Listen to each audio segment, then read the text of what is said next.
අපිට හමු වෙන සමහර අය යම් කිසි දවසක අපෙන් සමුගෙන යනවා. සමහරක් වෙලාවට මේ ආදරෙන් ඒගොල්ලෝ අපිව වැළඳ ගන්නවා. සමහරක් වෙලාවට අපිට නොකියම ඒගොල්ලෝ යනවා. ජීවිතේ හරි පුදුමයි නේද? අපිට සෙනෙහසින් ලං වුණු අය කියන්නෙම නැතුව ඒගොල්ලෝ අපිව දාලා යනවා.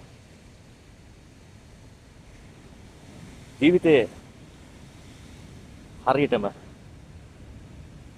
ඊනයක් වගේ. මං අද ඉන්නේ මූදු වෙරළක් ළඟ. ටිකක් වෙනස් තැනක ඔයාලත් එක්ක අද කතා කරන්න සූදානම්. අද කතා කරන්නේ මාල්නි සෙනෙහෙලතා පොන්සේකා. අපේ ආදරණීය නිලි රැජිනා. මාලනිය සහ දේශපාලනය.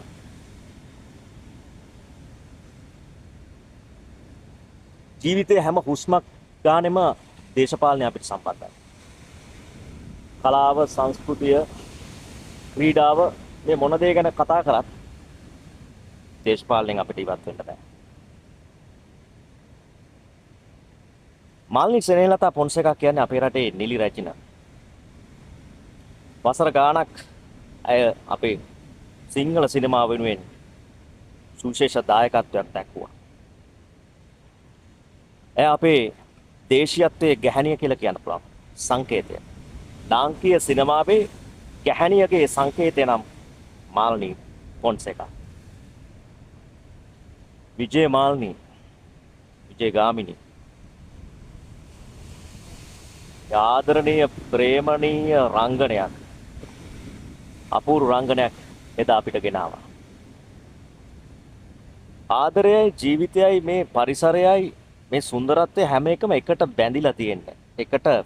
එකට මිශ්‍ර වෙලා එකට එද්දිලා තමයි අපි ළඟට එන්නේ. සුබාදහම මවපු රුවක් තමයි මාල්නි පොන්සේකා. විජේ කුමාරතුංගයන් එක්ක ආදරයෙන් රංගපෑවන ඒ රංගපෑවේ මාල්නි පොන්සේකා. ලංකාවේ දහසකුත් පිරිමි, ලක්ෂ සංඛ්‍යාවත පිරිමි ඇයට ආදරය කරා. ඒ ආදරය සදාකාලිකවම තිබුණා.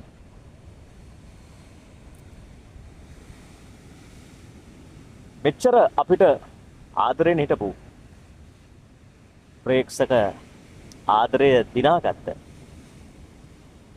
ඇය දේශපාලනත් අවතිර වෙනවා.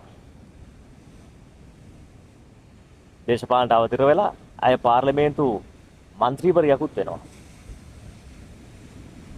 අපේ රටේ කලාකරුවෝ බොහෝ දෙනෙක් විශේෂයෙන්ම සිනමා තාරකාවන් යම්කිසි යුගයකදී ඔවුන් දේශපාලනට අවතිර වෙනවා. දේශපාලනට අවතිර වෙලා අවසානයේ අපේ අර හිතේ තිබුණු ආදරේ ටික ටික ඒගොල්ලන්ගේ කලාපයට අරගෙන යනවා. නිමක් කොනක් නැතිව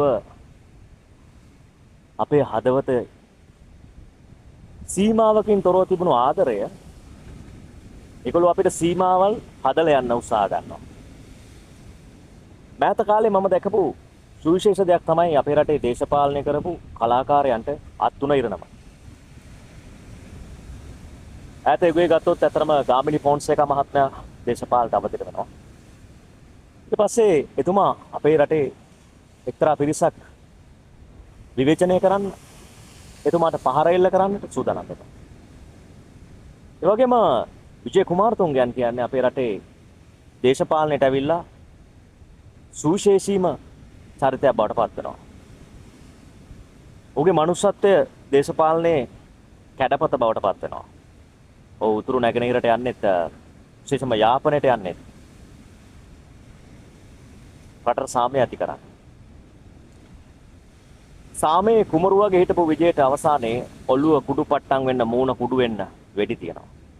එතන ප්ලේච්ඡත්වය මතුවන්නේ. ඒ වගේ අහිංසක හදවතක් තිබුණු ලස්සන ආදරණීය මිනිසෙක්ව මරන්න තරම් හිතක් පහළුනේ කොහොමද? විජේ ඝාතනය තමයි මේ කලාකරුවන් දේශපාලනට ඇවිල්ලා සිදුවුණු ඛේදනීයම ඉරණමක්.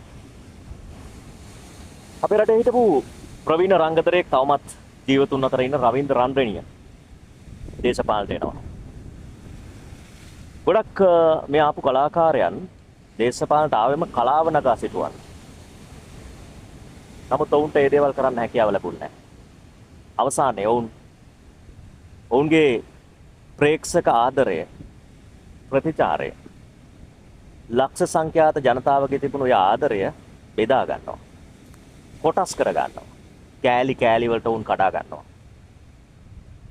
මෙන්න මේ වගේ සෝචනීය ඉරණමක් තමයි අපේ රටේ කලාව සහ දේශපාලනය අතර තිබුණේ. මාල්නී පොන්සේකටත් දේශපාලනය ඒ විදිහටම බලපානවා. ඒ ලාංකීය පාර්ලිමේන්තුවේ മന്ത്രിවරයක් වෙනවා. හැබැයි ඇයට දේශපාලනය තෝරා ගැනීමෙන් සිදුවුණු හානිය පිළිබඳව ඇයට තේරෙනකොට ගොඩක් දේවල් සිද්ධ වෙලා ඉවරයි. මේ ළඟකදී හරි අපූර්ව දෙයක් සිද්ධ වෙනවා ශ්‍රී ලංකා පාර්ලිමේන්තුවේ. අපේ රටේ ජනාධිපති අරමුදලෙන් මුදල් අවභාවිතා කරා කියලා පහුගිය ආණ්ඩුවල හිටපු മന്ത്രിවරුන් ඇමතිවරුන් පිළිබඳ ලිස්ට් එකක් පාර්ලිමේන්තුවේ සභාගත කරනවා. අපේ නලින්ද ජයතිස්ස අමාත්‍යවරයා ප්‍රකාශ කරනවා W ෆොන්සේකා කියන කෙනෙකුටත් ලක්ෂ 50ක් දීලා තිනවා කියලා.